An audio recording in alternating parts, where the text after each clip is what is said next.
저희들 올해 지금 사복음서 중심으로 계속 말씀을 살펴보고 있는데요. 지난 시간에 이어서 우리가 잘 아는 그 옳지 않는 청지기죠. 불의한 청지기 비유에 관한 말씀을 좀 살펴보도록 하겠는데요. 지난 시간 1절에서 8절 그 내용들을 이렇게 같이 보면서 좀 보도록 하겠습니다. 비유니까 이야기겠죠. 어떤 부자가 있었죠.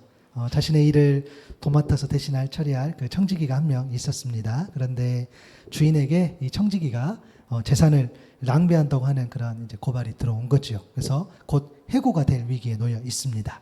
그때 이 청지기가 이제 순식간에 이제 뭔가를 떠올리게 되는데요. 누가복음 16장 4절입니다. 내가 할 일을 알았도다. 이렇게 하면 직분을 빼앗긴 후에 사람들이 나를 자기 집으로 영접하리라 하고, 오늘 말씀의 제목이 내가 할 일을 알았도다입니다. 여러분 이 제목을 좀 기억하시면서 좀 말씀을 따라오시면 좋겠는데요. 이제 청지기가 내가 할 일을 알겠어 라고 하면서 자기 주인에게 빚진 사람들을 한 명씩 부르기 시작합니다. 이제 그가 했던 일이지요. 그리고 그가 그 빚을 탕감해 주면서 이제 장부를 조작을 하게 되는 거죠. 그래서 자기가 나중에 지금 이제 해고가 되면 그 이후에 그 사람의 도움을 받기 위해서 그런 일을 벌입니다. 이 이야기에서 그럼에도 우리가 고민되는 게 뭐냐면 이 청지기 행동이 아니라 이것을 본 주인의 반응이지요. 누가복음 16장 8절입니다. 주인이 이 옳지 않은 청지기가 이 일을 지혜 있게 하였으므로 칭찬하였으니 이 세대의 아들들이 자기 시대에 있어서는 빛의 아들들보다 더 지혜로움이니라. 여기서 이제 주인이 주님이십니다. 주님이 불의한 청지기의 행위를 지혜 있다고 칭찬하신 것, 이게 이제 성경의 증언인데 이제 이 사실이 우리에게 이제 쉽게 납득이 안 가는 거죠. 그렇다면 불의한 방법이라도 원하는 결과를 얻으면 전혀 상관없다는 말인가? 주님은 과정보다 결과를 중요하게 여기시는 분인가? 라는 이제 질문을 하게 되는 거죠. 그래서 이 비유가 굉장히 좀 난해하고 이제 어렵다라고 이제 우리가 이렇게 말하는 이유이기도 합니다. 그리고 실제로 자료들 찾아보면 이 해석에 관한 것들이 되게 많아요. 네, 너무 저도 막 이렇게 공부하면서 이렇게 찾지만 되게 많더라고요. 그럼에도 이제 우리는 이런 질문을 할 수 있는 거죠. 이 같은 옳지 못한 그런 행동 속에서도 과연 하나님이 칭찬하시는 그런 어떤 영적인 원리를 찾을 수 있을까라는 거죠. 여러분 우리가 신앙이 뭘까라고 했을 때 여러분 신앙은 질문입니다. 그렇죠? 내가 질문이 들어요. 내가 하나님을 믿고 나아가면서 또 내가 들었던 말씀 그걸 적용해 나가보면서 질문이 자꾸 드는 거죠. 그게 신앙생활인 거죠. 그 질문에 질문이 들고 그 질문에 응답하고 이런 게 신앙인데, 실제로 성경의 수많은 인물들, 아브라함, 요셉, 모세, 여호수아, 욥, 다윗, 바울, 베드로, 이런 우리 믿음의 선진들을 보면 또 그들의 삶을 보면 저희들도 이제 질문을 하는 거죠. 왜 그렇게 모세를 그러한 방법으로 하나님 훈련시키셨을까? 또 그렇게 사용하셨을까? 우리가 질문을 하는 거죠. 마찬가지입니다. 오늘 이야기가 만약에 어떤 우리가 조금 이해하기 힘든 그런 요소들이 많다면 반전이 있다는 거겠죠. 그래서 이 영적 원리를 찾는데 방해되는 요소들을 사실은 더 이렇게 묵상할 필요가 있는 거죠. 예를 들어 이런 겁니다. 청지기는 자신의 본분을 다하지 못했음에도 지혜롭다는 평가를 받았어요. 질문하는 거죠. 아니 불의했고 불의한 행동이 발각됐고 또 다시 불의한 겁니다. 청지기는 주인의 재산이나 노예를 관리하는 사람, 그러니까 주인의 뜻대로 살아야 될 사람인데 자기 뜻대로 사는 거죠. 자신의 본분을 다하지 못했어도 지혜롭다고 평가를 받았어요. 이게 우리가 영적 원리를 찾는 데서 방해가 되는 거죠. 또 하나는 뭡니까? 주인의 관계를 먼저 깨뜨렸어요. 그럼에도 지혜롭다고 평가를 받은 거죠. 주인은 청지기에게 상당한 권한을 줬을 거예요. 이제 뒤에서 살펴보겠지만 굉장히 그 거래했던 그 거래 품목, 그 거래 이제 내용이 굉장히 사이즈가 커요. 웬만하면 믿지 못하면 이 일을 맡길 수가 없어요. 근데 관계가 되는 거죠. 그럼에도 불의한 행동을 저지르면서 그 신뢰를 먼저 깨뜨린 것은 이 청지기였어요. 그런데 주인은 지혜롭다 평가를 합니다. 그리고 이 세대의 아들들이 자기 시대에 있어서는 빛의 아들보다 더 지혜롭다라는 이 주석과 같은 이 해석과 같은 말씀이 있어요. 여러분 이 세대의 아들, 불신자요 세상의 방법으로 살아가는 사람들이고 빛의 아들들은 저와 여러분 같은 사람들, 우리가 부족하지만 그래도 예수님 믿고 나아가는 그런 사람들, 하나님의 방법으로 살려고 그렇게 수고하고 애쓰는 그런 사람들이 빛의 아들들인데, 예수님께서 뭐라고 하시냐면, 예수님이 이 세상에, 그러니까 빛의 아들들, 예수님이 우리를 편들어 주는 게 아니라 저 세상 밖에 있는 사람들을 편들어 주는 말씀을 또 하셨다는 거예요.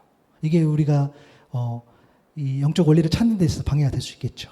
그리고 하나 더 있냐면 뭐냐면, 청지기의 행동을 통해서 보인 그의 재물관, 그의 돈 쓰는 걸 보니까 성경의 관점하고는 달라요. 그런데도 주인은 그 모습을 보고 칭찬했다라는 것이 오늘의 이야기입니다. 그럼에도 이 영적 원리를 찾는 데 방해 요소가 있었음에도 예수님이 칭찬하셨다는 것은 청지기의 사람의 됨됨이가 아니라고 그랬어요. 그렇죠? 그 사람의 인격, 그 사람의 됨됨이가 아니라 그 행위, 그러니까 그 행동에 있어서 이제 그것만 이렇게 이야기를 했다라고 말씀을 드렸어요. 청지기 행실은 악하고 교활하고 부도덕하고 뻔뻔했어요.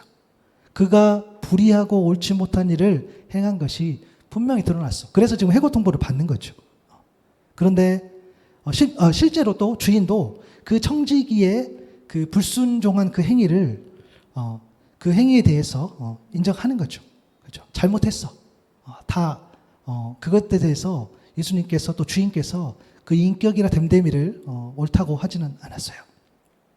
그래서 행위를 지혜롭다고 하셨는데, 그래서 어떤 목사님께서는 이 행위를 꾀라는 표현을 썼어요. 좀 말씀드렸죠. 꾀. 그렇죠? 그 뉘앙스가 더 맞는 것 같아요. 지혜라고 표현했지만 오히려 꾀라는 뉘앙스가 좀 맞는 것 같아요. 그리고 저도 이제 성경 찾아봤는데, 저는 이제 꾀라는 표현도 썼지만 이제 개교라는 표현을 제가 지난주에 여러분들 말씀드렸어요.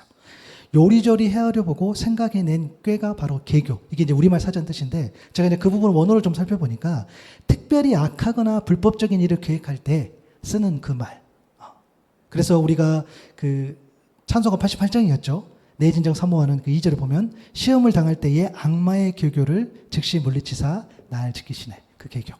그러니까 이 불의한 청지기가 보였던 그 꾀, 그 개교, 그죠? 그것은 이제 지혜라고 이야기를 했는데, 그럼에도 불구하고 그 꾀, 개교가 있음에도 불구하고 주인 대신 예수님께서 이 불의한 청지기의 비유를 통해서 저와 여러분이 깨닫고 알기를 바라고, 그 원하는 것은 뭐냐면 그가 마지막 때를 준비를 잘했다는 겁니다. 그러니까 마지막 때를 준비하는 그 지혜, 그 꾀에 대해서 칭찬하셨다는 거예요. 해고 통보를 받았어요. 그는 마음속으로 말합니다. 내가 땅을 파자니 힘이 없고 빌어먹자니 부끄럽다. 이건 지어낸 말이 아니에요. 성경에 나온 말이에요. 내가 땅을 파자니 힘이 없어. 빌어먹자니 내가 부끄러워. 그에게 있어서 해고 통보는 마지막과 같다 하셨어요. 그래서 그는 이제 마지막, 내가 있는 동안 내가 힘쓸 수 있는 그 마지막을 어떻게 잘 준비해 보려고 그 꾀를 쓰는 거예요. 그게 뭐냐면 주인의 재물을 이용해서 친구를 사귀는 겁니다. 그가 생각해낸 방법, 맞아요. 장부를 조작했어요. 주인에게 빚진 자를 일일이 불러다가 그 장부를 조작했던 이야기가 나오는 거죠. 성경에는 두 가지 이야기만 나오는데, 우리가 잘 아는 그 존 메가더 목사님의 하나님 나라의 비유라는 그 책에 보면 이 내용이 조금 잘 정리되어 있어서 그 내용을 제가 조금 더 참고를 해봅니다. 여러분, 이 계약서 나온 내용 중에 이거 있죠. 당신이 얼마나 빚졌습니까? 라고 이야기하니까 그 빚진 내용이 뭐였죠? 기름 100마리라 그랬어요. 기름 100마리를 그래, 오케이, 내가 50% 삭감해 줄게. 그렇게 장부 조작합시다. 라는 이야기가 나왔죠. 여러분, 기름 100마리는 3,300리터입니다. 가격으로 따지면 약 1,000데나리온이라고 해요. 그 액수의 절반을 깎아줬어요. 그것은 뭐냐면 노동자의 1년 반의 폼삭을 깎아준 거예요. 이게 지금 스케일이 엄청 큰 거죠. 무진장 많이 지금 깎아준 겁니다. 또 그 다음 사람이 뭐였습니까? 밀 100석. 그것은 이제 20%로 다운을 시켜주는 거죠. 여러분, 밀 100석을 생산하려면 거의 13만 평 정도 된 땅이 필요하다고 해요. 거기에서 이제 깎아주는 거죠. 또 그만큼 이것을 만들어내려면 시간도 오래 걸려요. 그러니까 지금 규모가 커요. 사이즈가 큰 거죠. 성경에는 두 가지 이야기만 지금 소개되어 있지만, 누가복음 10장 5절에 보니까 주인에게 빚진 자를 일일이 불러다가, 그러니까 어떤 사람은 80%, 어떤 사람은 20% 했지만, 어떤 사람은 저는 90%도 했다고 생각해요. 어떤 사람은 50%, 어떤 사람은 40%, 그 상황에 맞춰서, 그 사람 맞춰서 그가 이렇게 했다라고 보는 거죠. 이런 식으로 주인에게 빚진 것을 삭감해 주면서 그 이익을 자신에게 돌아오게 해요. 그러면서 자기의 마지막 때를 준비를 했다라는 거죠.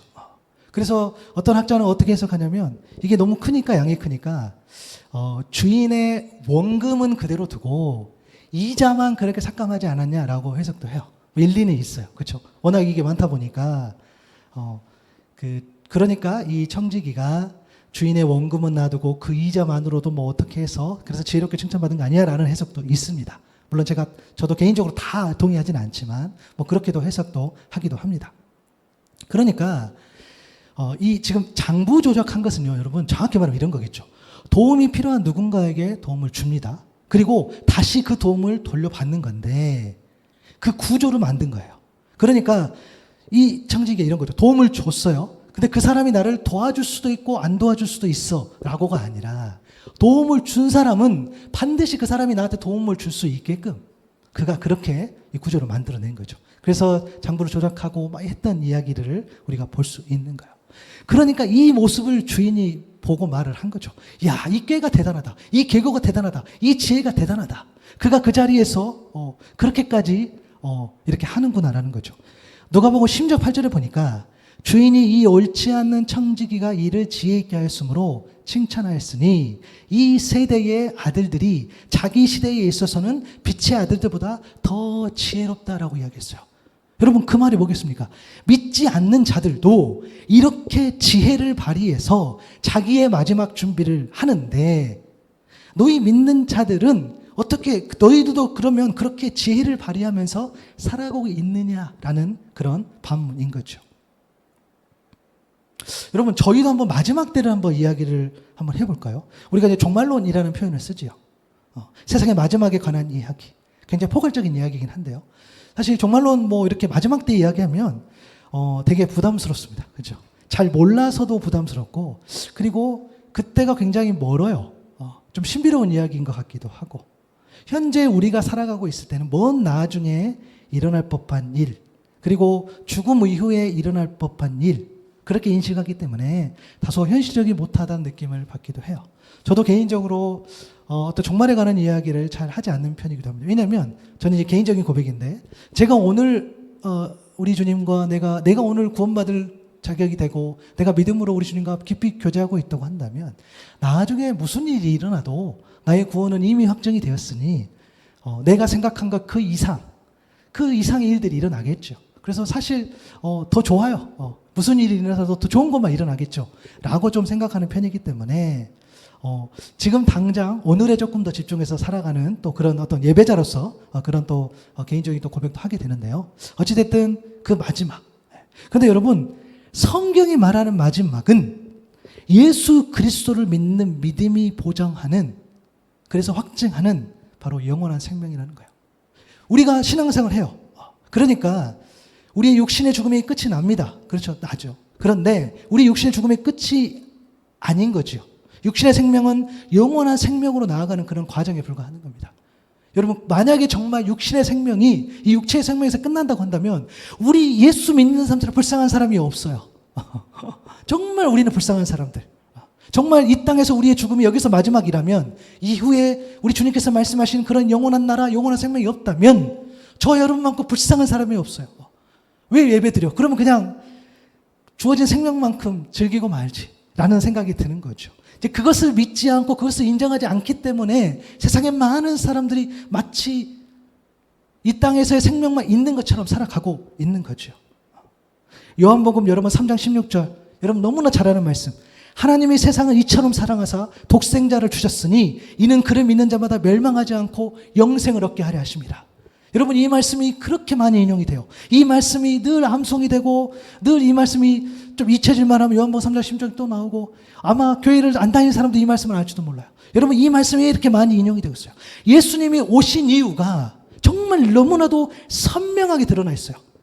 예수님이 왜 오셨습니까? 하나님이 세상을 이처럼 사랑하신 거예요. 하나님의 사랑 때문이에요. 하나님의 사랑 때문에 예수 그리스도를 보내주셨어요. 그런데 그를 믿는 자마다 멸망하지 않고 예수를 믿는 자마다 멸망하지 않고 믿지 않는다면 멸망이 있다는 거예요. 심판이 있다는 거예요.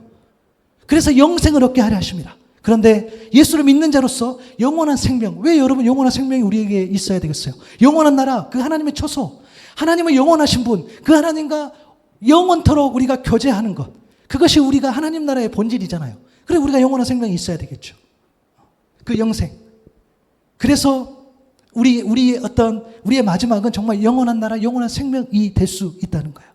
요한복음 3장 36절에도 아들을 믿는 자에게는 영생이 있고 아들에게 순종하지 아니하는 자는 영생을 보지 못하고 도리어 하나님의 진노가 그리에 머물러 있느니라. 여러분 우리가 하나님의 심판을 생각하면 되게 무섭죠. 두렵죠. 그런데 우리가 정말 예수 그리스도를 믿는 믿음으로 구원받는 자는 사실은 하나님의 심판이 곧 구원이에요. 우리가 영생을 소유했을 때에 영생을 보지 못하는 사람들은 하나님의 진노, 그 심판이 있었다고 이야기하는데, 그래서 여러분 사실은 요한계시록, 우리가 막 계시록 이야기하면 거기에 심판이 있고 뭐가 있고 하지만 사실 여러분 그 마지막 때 그것은 희망의 책이라는 거예요. 희망이라는 거예요.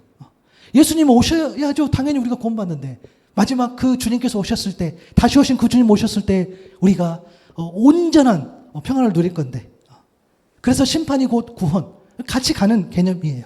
그렇기 때문에 우리가 예수를 믿는 자로서 믿는 자에게 영생이 있다는 것을 우리가 온전히 신뢰할 수 있어야 된다는 거예요. 요한복음 6장 47절 진실로 진실로 너희에게 이르노니 믿는 자는 영생을 가졌다. 여러분 그래서 믿음이 중요한 겁니다. 다른 그 어떤 것으로도 이 영생을 가질 수가 없어요. 오직 믿음, 오직 믿음이 아니고서는 우리가 소유할 수 없는 그 믿음. 그리고 여러분 제가 마태복음 25장 이야기를 잘합니다.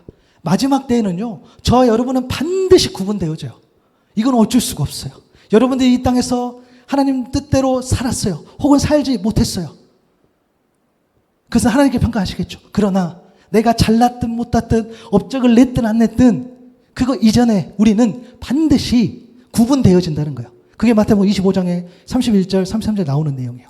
인자가 자기 영광으로 모든 천사 함께 올 때에 이제 구세주가 오시는 거죠. 예수 그리스도 오신 거죠. 자기 영광의 보좌에 앉으리니 모든 민족을 그 앞에 모으고 각각 구분하기를 목자가 양과 염소를 구분하는 것 같이 하여 양은 그 오른편에 염소는 왼편에 둔다라고 되어 있어요. 여러분은 오른편 아니면 왼편에 반드시 서게 되어 있어요.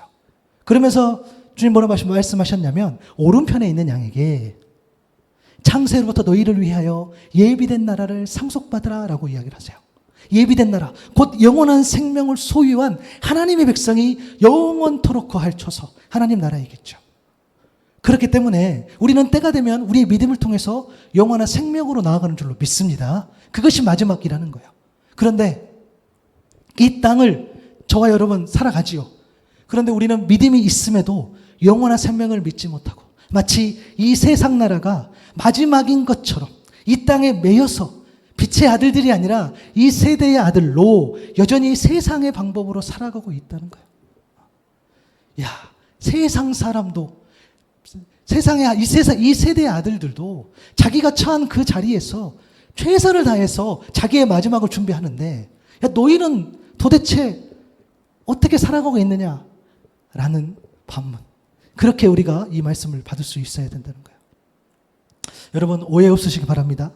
여러분 우리가요 하나님 나라 이야기하면서 또 세상 이야기하면서 또 유한한 생명 이야기하면서 영원한 생명 이야기하면서 자꾸 좀 이분법적인 사고를 해요. 그러니까 세상 것은 악하고 불의하고 나쁘고 또 하나님 것, 소위 말해서 교회 안에 있는 것들은 좋고, 우리가 그럴 때가 있는데 아니요.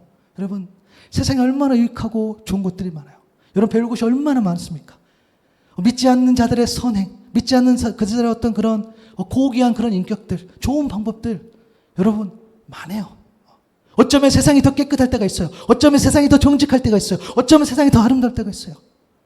교회보다. 여러분 최근에도 너무 슬퍼요. 영화나 드라마나 예전에는 어떤 그 목사가 범인인, 그죠? 그 내용이 정말 거의 없었는데 지금은 계속 있어요. 알고 보니 최근에 어떤 드라마 설정에도 그렇더라고. 아들이 복수를 하는데 엄마가 알고 보니까 그 교회 목사님한테 몹쓸 짓을 당한 거예요. 막 그런 설정들이 막 난무합니다. 슬퍼요. 이 세상, 이 세대 아들들, 자기 시대에 있어서는 빛의 아들보다 더 지혜롭다, 이 말씀 저는 이 말씀 여러분 우리가 좀 더 깊이 있게 받았으면 좋겠어요. 아니 그들도 그렇게 주어진 상황에 살아가는데 도대체 우리는 뭐냐는 거예요. 여러분들이 뭔가를 부족해서가 아니라 우리가 더 깊이 있게 좀 보자는 말씀을 드리는 거예요. 여러분 우리가 오늘 신앙생활 하지요. 예배를 드리지요. 우리는 빛의 아들들로 살아갑니다. 그런데 우리가 여기 있다 보니까 교회 안에 있을 때는 내가 이 세상의 아들인지 빛의 아들인지 사실은 구분이 안 될 때가 있죠. 그렇죠? 여러분 우리가 교회 안에 있다고 해서 믿음이 좋고 교회 밖에 있다고 해서 믿음이 안 좋고 우리 사실 이제 구분 지을 수 없는 것을 여러분들도 잘 알아요. 그렇죠? 내가 목사니까 내가 직분이 있으니까 믿음이 더 좋고 어떤 분이 집사니까 믿음이 더 좋고 우리 이렇게 생각하지 않잖아요. 이 세대의 아들로 그러니까 우리가 교회 안에 있지만 저와 여러분이 이 세대의 아들로 살아가고 있다는 증거가 있어요. 그걸 보면 알 수 있어요. 그게 오늘 이 말씀하고도 연결되는데 바로 돈을 대하는 태도입니다. 돈을 어떻게 쓰고 얼려 보냈는지를 보면 그 신앙을 알 수 있다는 거예요. 이 경제관과 신앙관이 연결이 되어 있습니다. 우리가 재물에 대해서 가지는 그 태도 그리고 우리가 그 재물을 가지고 하는 모든 행위가 우리의 신앙이 표현이라는 것을 우리가 좀 받아들이고 인정해야 돼요. 단순하게 내가 뭔가를 소비했어 그런 차원의 문제가 아니라 그 흐름을 보자는 거예요. 그래서 여러분 주인 되신 주님께서 오늘 보면 9절로 고면하시는 거예요. 9절 봐볼까요? 내가 너희에게 말하노니 불의의 재물로 친구를 사겨라. 그러면 그 재물이 없어질 때에 그들이 너희를 영주할 초소 이때 영주할 초소 영원히 구할 초소요. 영원히 구할 초소로 너희를 영접하리라. 너희를 받아들인다. 라고 말씀하세요. 여러분 말씀의 제목이 오늘 내가 할 일을 알았도다요. 불의한 청지기가 4절에서 자신의 할 일을 찾은 것처럼 저와 여러분은 이 9절에서 내가 할 일, 우리가 할 일을 찾자는 거예요. 불의한 재물로 친구를 사겨라. 이 부분 난제예요. 이거 어떻게 해석할까? 여러 가지 해석이 있을 수 있죠. 그러나 우리가 말씀을 해석하고 이 누가복음의 본문이기 때문에 누가복음의 관점으로 이 말씀을 좀 보면 좋겠어요. 불의한 재물, 여러분 불의한 방법으로 모은 재물이 아니라 세상에 속한 것, 세상의 방법을 의미해요. 이 재물 자체는 여러분 유한해요. 불의한 재물, 세상에 속해 있고 영원하지 않는 것. 그렇죠? 이 돈은 수단이지 목적이 되면 안 되겠죠. 불의한 재물은 그것을 의미해요. 불의하게 재물을 모았다는 의미가 아니라 유한한 재물, 세상에 속해 있는 재물을 이야기를 해요. 이러한 불의한 재물로 친구를 사기라라고 이야기를 했어요. 여러분 이 사귄다라는 말을 이 원어적 의미에 보면 만들고 행하다, 준비하다라는 의미가 있어요. 그리고 이 표현은 굉장히 또 여러 가지 또 표현들이 있는데 다른 동사 용법을 보면 자비를 보이고 좋은 일을 하다라는 의미가 있어요. 그러니까 이거 조금 의역해 보면 불의한 재물, 그러냐 세상의 재물로 친구를 사귈 때에 그 재물이 흘러가는 모습 속에 하나님의 자비가 드러나고 하나님 보시기에 좋아야 함을 의미합니다. 여러분 돈은 수단이 목적이 될 수가 없죠. 돈이 목적이 되고 추구할 대상이며 섬겨야 할 대상이 될 때는 하나님과 우리가 멀어진다는 거예요. 이 부분을 우리가 누가복음 12장의 말씀과 좀 함께 보기를 원하는데요. 여러분 어떤 부자가 있었어요. 밭에서 많은 소출을 거두게 되었어요. 그런데 그가 이제 이렇게 생각합니다. 내가 많이 모았으니 내 곡간을 헐고 더 크게 지어서 내 곡식 내 거 거기에다 쌓아두겠어 라고 그가 생각을 합니다. 그래서 이제 충분해. 내가 마음 놓고 먹고 마시고 즐기자라고 이야기해요.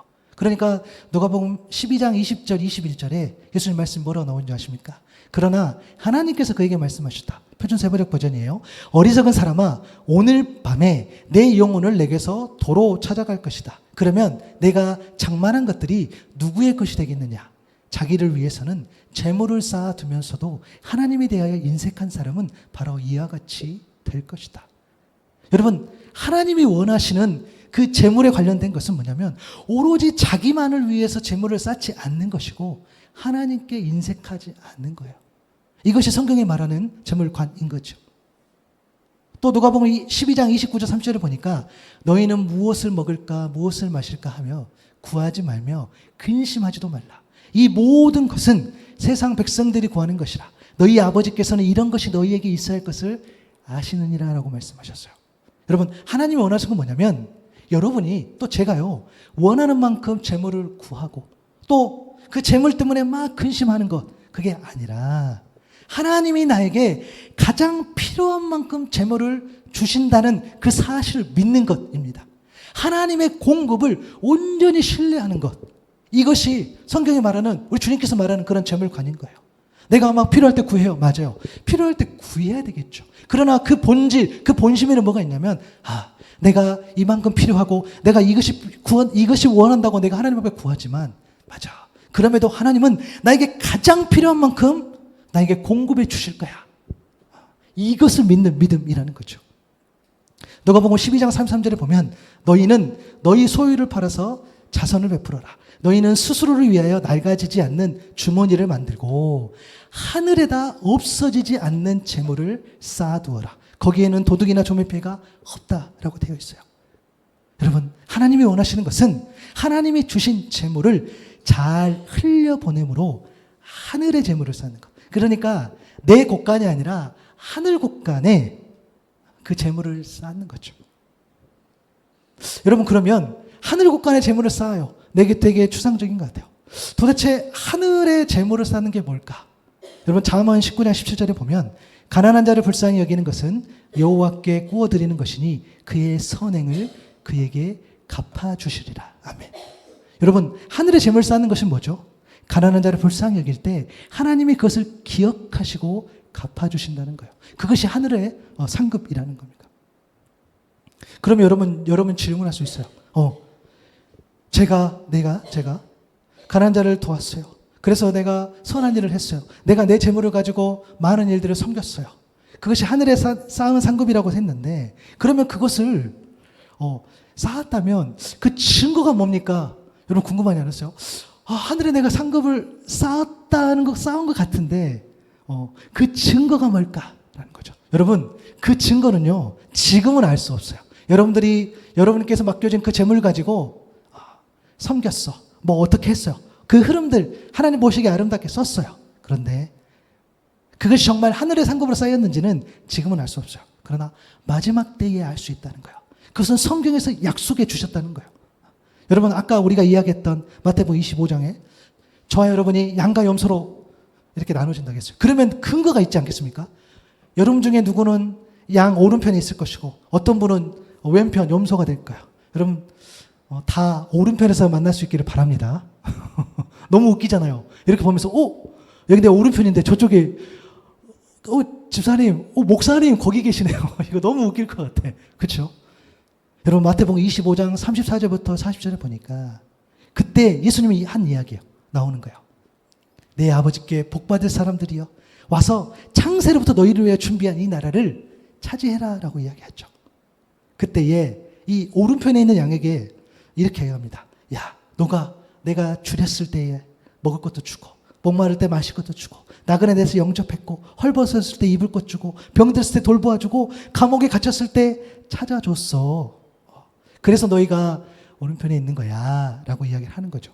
그때의 그 의인들이 반문하는 거죠. 제가 주님을 언제 그렇게 한 적이 없는데요. 제가 언제 주님이 줄이시다고 또 잡수실 것, 마실 것, 뭐 입을 것 제가 드린 적이 없는데요. 진짜 드린 적이 없어요. 드린 적이 없게 그렇게 살아간 거예요. 그냥 나는 그 의인들은 그냥 하나님께서 나에게 주신 것이 있기 때문에 내가 그냥 그것을 내 믿음대로 잘 썼을 뿐이에요. 그냥 잘 흘려보냈을 뿐이에요. 근데 제가 주님한테 한 게 없는 것 같은데요 라고 반문한 거죠. 그때에 이야기한 겁니다. 내가 진짜 너희에게 말한다. 너희가 여기 내 형제 자매 가운데 지극히 보잘것없는 사람 하나에게 한 것이 곧 내게 한 것이다. 너희가 그렇게 심지어 너희들이 모르는 사람에게도 베풀었던 그 선행 하나하나도, 그 하나님의 마음이 담긴 그 하나하나까지도 내가 그것을 기억해. 너희들이 쌓은 그 하늘의 상급 내가 기억하다니까 라고 이야기하시는 거예요. 하나님이 원하시는 건 뭐냐면 하나님이 주신 그 재물이 가난한 자에게 잘 흘러가는 거예요. 또한 이 일이 하나님께 구워드리는 것이고 이 구워드림을 하나님이 갚아주신 사실을 믿는다는 거예요. 여러분, 가난한 자에게 물질이 간다, 가난한 자를 돕는다라고 했을 때 그 가난은 여러분 우리 항상 둘 다를 생각했으면 좋겠어요. 정말 물질적으로 가난한 자 여러분 있어요. 이 시대에 우리가 감당해야 될 몫입니다. 정말 없는 사람은 없더라고요. 그렇잖아요. 네. 없어요. 그런 사람은 정말 없는 사람은 누가 도와줘야 돼요. 그건 맞는 말인 것 같아요. 그러나 물질적으로 이 가난하다는 의미 안에는 이 물질적인 가난도 있지만 영적인 가난도 여러분 잊지 않아야 돼요. 마태복음 4장 4절 예수께서 대답하여 이르시되 기록되었을 때 사람이 떡으로만 살 것이 아니요 하나님의 입으로부터 나오는 모든 말씀으로 살 것이라 하였느니라 하시니. 여러분, 제가 자주 이야기했잖아요. 우리는 먹지 않으면 안 돼. 채우지 않으면 안 돼. 그래서 우리는 먹는 것에 있어서는 늘 균형이 필요해. 육의 양식도 필요하고 영의 양식도 필요하다는 거예요. 그래서 하나님이 정말 원하시는 것은 하나님이 주신 재물이 하나님의 자녀들인 빛의 아들들, 즉 하나님을 믿는 자들과 또 이제 곧 복음을 전해 듣고 앞으로 빛의 아들로 거듭날 수 있는 이 세대의 아들들, 즉 불신자들의 육의 양식과 영의 양식을 위해서 균형 있게 잘 사용되어지는 것, 그것을 하나님 원하시는 거예요. 그래서 불의한 재물로 친구를 사귀는 그 과정에 나타난 그 재물의 흐름이 하나님이 기뻐하시는 흐름이 될 때 이것이 저 여러분을 영원한 처소로 나아가게 하는 그러한 근거가 될 줄로 믿습니다. 여러분 마태복음 28장 19절 20절 너무 여러분 잘 알죠. 그러면 너희는 가서 모든 민족을 제자로 삼아 아버지와 아들과 성령의 이름으로 세례를 베풀고 내가 너희의 분부한 모든 것을 가르쳐 지키게 하라. 볼지어다 내가 세상 끝날까지 너희와 항상 함께 하시리라. 아멘. 여러분 제자로 삼고 세례를 베풀고 모든 것을 가르쳐 지키게 하는 것은요 교회 안에서만 하는 게 아니에요. 우리가 자꾸 실수해요. 자꾸 소극적으로. 그래서 교회 안에서만 자꾸 아니요. 여러분 일주일 생각해 보세요. 교회 안에 머무는 시간보다 교회 밖에 머무는 시간이 훨씬 많아요. 교회 밖에서 제자를 삼고 세례를 베푸고 모든 것을 가르쳐 지키게 하라는 그 주님이 말씀하신 그 명령, 그것이 곧 뭡니까? 우리에게 맡겨진 그것을 가지고 육의 양식과 영의 양식을 균형 있게 잘 쓸 수 있도록 우리가 삶 속에서 그렇게 살아가는 것을 이야기하는 거예요.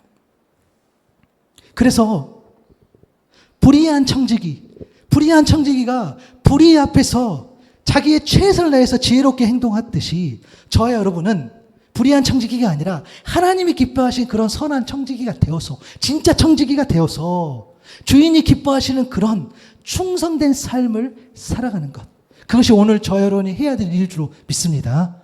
왜 불의한 청지기를 칭찬하셨겠어요? 왜 불의한 그 행위까지도 이용하셔도 그것을 이야기했겠습니까?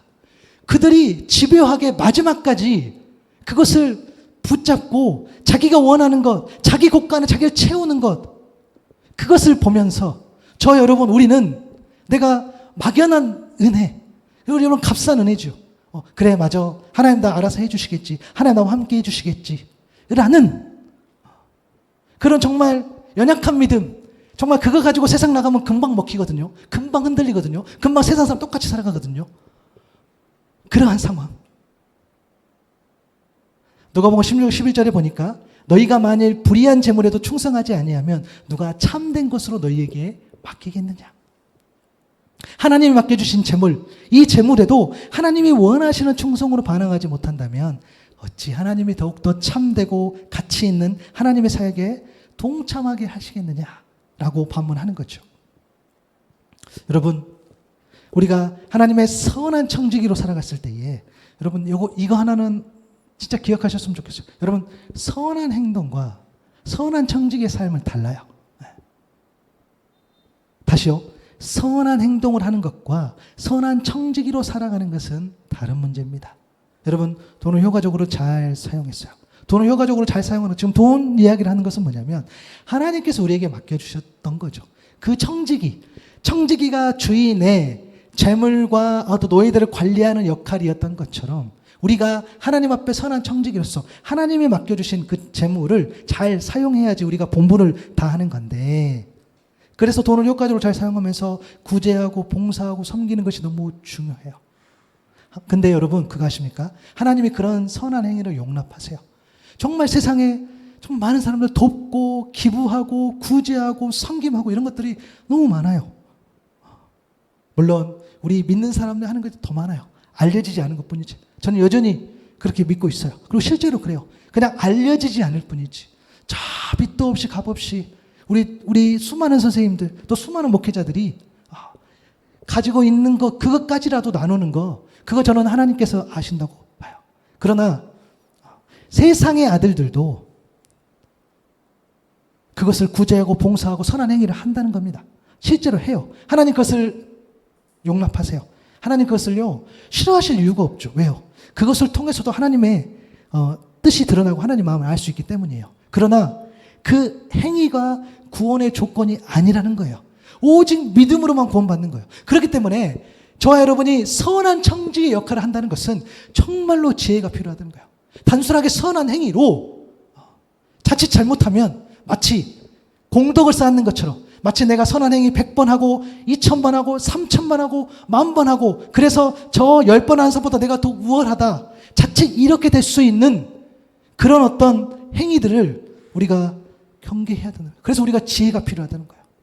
우리 주님께서 이 불의한 청지기를 보고 선한 청지기가 돼서 그렇게 살라고 오늘 저와 여러분에게 그렇게 요청하는 겁니다. 그래서 정말 여러분들이 여러분을 맡겨주신 그 재물을 불의한 청지기가 아니라 정말 선한 청지기가 되어서 하나님이 기뻐하시는 그런 어떤 재정의 흐름으로 여러분 주도해 나갈 수 있기를 소망합니다. 여러분 단순하게 나에게 맡겨진 그것으로요 뭐 이만큼 사고 내가 이만큼 교회 일을 위해 쓰고 내가 이만큼 선행하고 구제하고 여러분 저는 이런 차원의 이야기를 하는 게 아니에요. 인생 전체를 우리가 봤을 때 그 흐름을 보면 알 수 있어요. 내가 정말 주를 위해서 내가 검소하게 살아갈 수 있어요.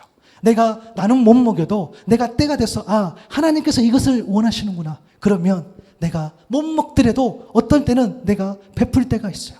반대로 하나님 이때 나에게 쉼을 주시는구나. 그래 이때는 또 하나님 주신 그런 재물로 내가 쉼을 누릴 때도 있어요. 그 하나하나 그 흐름을 이야기하는 거예요. 내가 뭐 한 번 뭐 하고 내가 뭐 한 번 안 하고 이런 문제를 이야기하는 것이 아닙니다. 여러분 이 재정하고 같은 것이 또한 저는 시간이라고 봐요.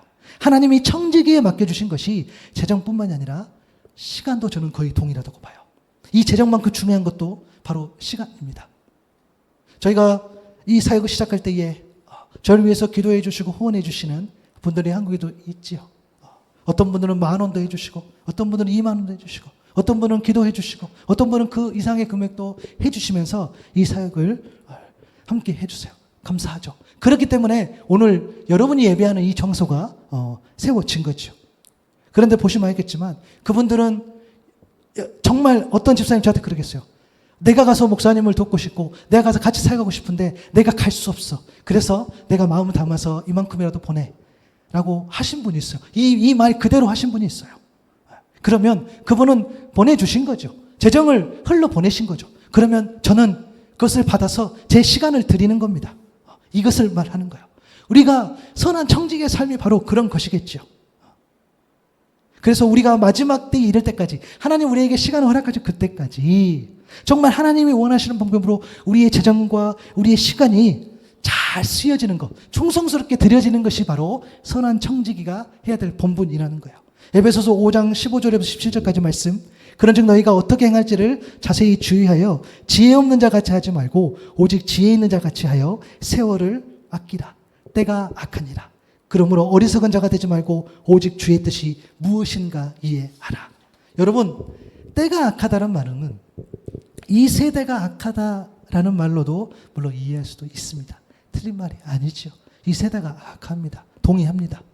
그런데 여러분 조금 더 본질로 가보면 우리에게 맡겨주신 시간을 하나님이 기뻐하신 일로 채워나가지 못하는 모든 시간을 우리가 악하다라고 볼 수 있어야 돼요. 다시요.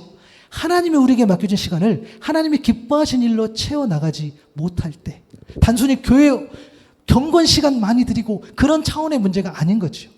정말로 하나님께서 기뻐하시고 원하는 그것으로 채워나가는 것. 그러지 못한 모든 시간들이 여러분 악할 수 있어요. 그래서 악하다는 이야기를 쓴 겁니다. 흘러가는 시간을 하나님께 함께 채워나가고 하나님을 바라보고 교제하는 시간들을 채워나가고 하나님을 알아가는 시간으로 채우고 이것도 너무 중요하고 하나님 예배하는 시간으로 채우는 것 이것도 너무 중요하고 정말 하나님 앞에 수고하고 헌신하고 하나님 나에게 맡기신 재물과 시간을 드렸을 때에 그리고 내가 누구인지를 모르나 연약하고 불쌍한 그들에게 내 재물과 내 시간을 들어갔었을 때에 그것이 하나님 보시기에 합당하다는 거예요. 그래서 우리 주님께서 오직 하셨으면 세상 사람들도 자기 만족과 유익을 위해서 그렇게 짙도록 집요하게 살아가는데 너희는 지금 뭘 하고 있느냐라는 것들. 이 말씀 묵상하면서 제가 얼마나 마음이 불편했는지 모릅니다. 지금 내가 뭐 하고 있지? 저 뭐 막 많이 하고 있었거든요. 그래서 그런 생각이 들 때가 있더라고요. 하나님 나에게 저뿐만 아니겠죠. 여러분들은 마찬가지겠죠. 우리에게 무슨 어떤 성취나 결과를 요구하시지 않아요. 그렇죠? 만약에 그런 하나님이라면 여러분 저는 도시락 싸고 다니면서 그런 하나님 믿지 말라고 제가 막을 겁니다. 우리 하나님은 그런 분이 아니에요. 한 번도 그런 적이 없어요. 내가 그렇게 스스로 느꼈으면 몰랐지. 우리 하나님은 그런 분이 아니라는 거예요. 그러나 하나님 나에게 주신 만큼, 하나님 주신 나에게 그 열려준 만큼 그것을 하나님의 것으로 채워나가는 것은 또 다른 문제이겠죠.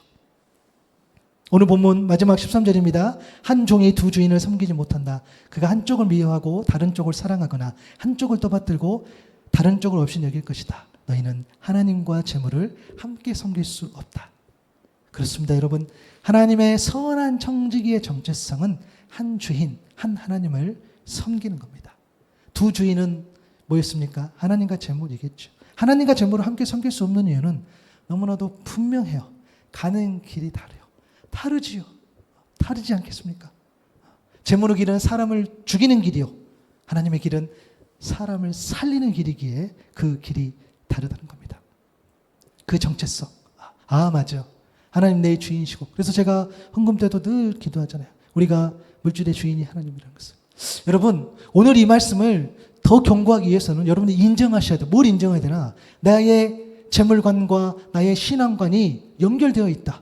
내가 어떻게 시간을 보내고 내가 어떻게 재물을 흘려보내고 있는지가 내 신앙이다 라는 것을 인정했을 때에 오늘 말씀이 더 선명하게 들릴 겁니다. 여러분 인정하셔야 돼요. 내가 어떻게 시간을 보내고 있는지, 내가 어떻게 내 재물을 쓰고 있는지를 하나님 앞에 온전히 들여다봤을 때에 오늘 이 비유 이야기가 더 선명하게 들린다는 거예요.